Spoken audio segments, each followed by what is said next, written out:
Intellectual consistency, intellectual honesty. Are they important to you? They are to me.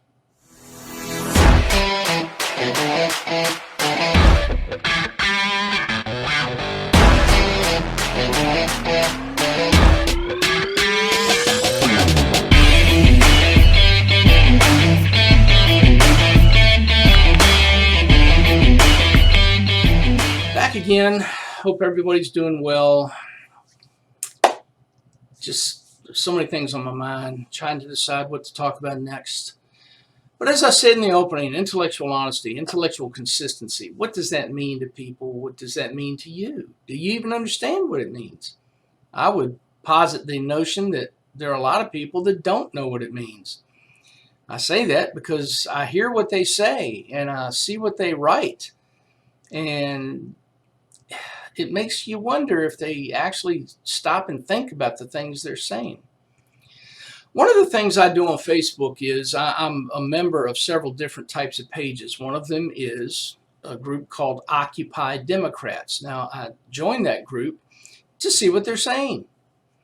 Not that I'm a Democrat, not that I even agree with most of what they say, but I just want to see what's going on. And if you ever want to either A, get a good laugh, or B, lose your freaking mind, sign up for that page and look at some of the stuff those people say. The lack of consistency, the lack of morality, the lack of any sense of fairness or even-handedness, it's astounding. It is actually astounding. I can't believe some of the things these people say. And it's like they think that none of us have access to the internet or to information that can disprove any of the things that they're saying. They're like liberal Democrat politicians who will say something thinking that we'll believe them, and completely forgetting about the fact that we have them on video, we have transcripts of their speeches, we have photographs of them showing them doing the exact opposite of what they're talking about on this page. I mean, I don't know how to explain that.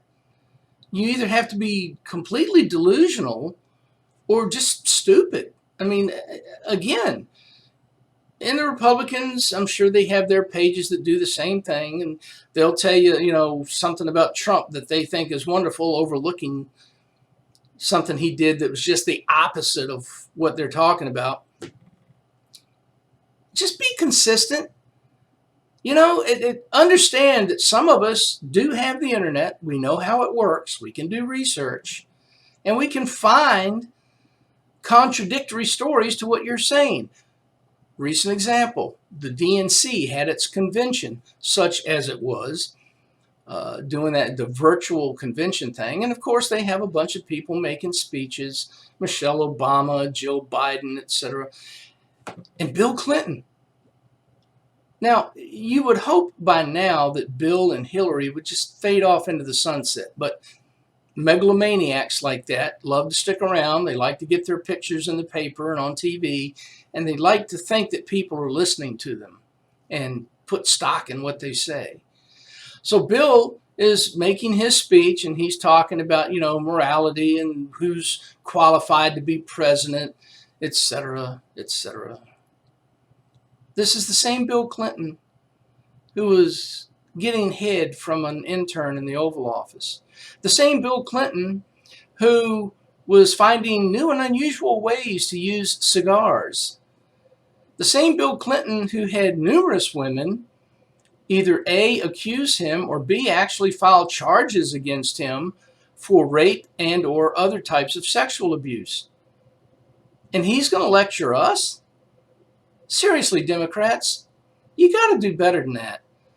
I mean, do we really need to start coming back at you with all the videos and all the stories and all the accusations against Bill Clinton?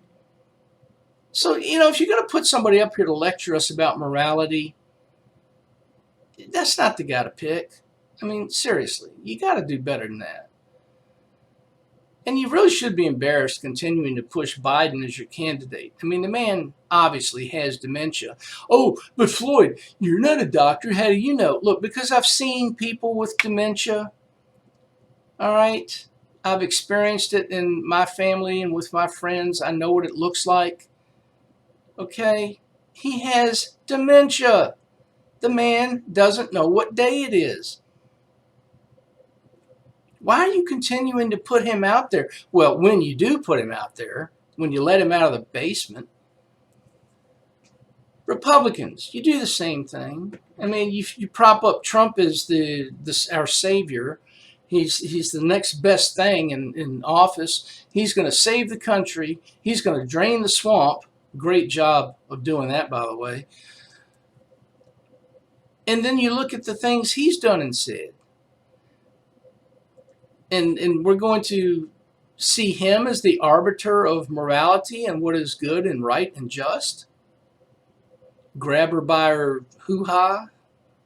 I'm trying to be nice because kids might see this.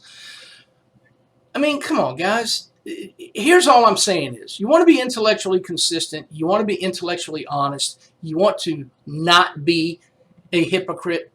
Just admit that it's not about the morality. Admit that you don't care about that stuff. Just admit that it's your guy, and if he does something that you don't like, then you're going to give him a pass. If the other guy does it, well, my God, we're going to come down on him. We're going to point it out for everyone to see. But then when they come back at us with, well, your guy did the same thing, we're going, no, no, he didn't. No, that's different, out of context. You can't say that. Blah, blah. Just be honest. It's about the issues, okay? Bill Clinton could shoot a puppy in the head on Main Street and be on video for everyone in the world to see, and you'd find some excuse to excuse him and let it go because he's right on the issues. Donald Trump even said it during his campaign. He could stand out on Main Street and help me out here. I can't remember if he said he could shoot somebody. I think he said he could shoot somebody on Main Street in broad daylight with cameras rolling, and his supporters would give him a pass because in their eyes, he's right on the issues. Just stop it. It's embarrassing, and it makes you look stupid, okay? Be intellectually consistent. Be intellectually honest. I mean, I'll have a lot more respect for you if you're just honest about it. Yeah, I know he did that, but I don't care because he voted right on this. I can respect that a lot more than, well, you know, he's changed. He's a different person now. Just cut it out.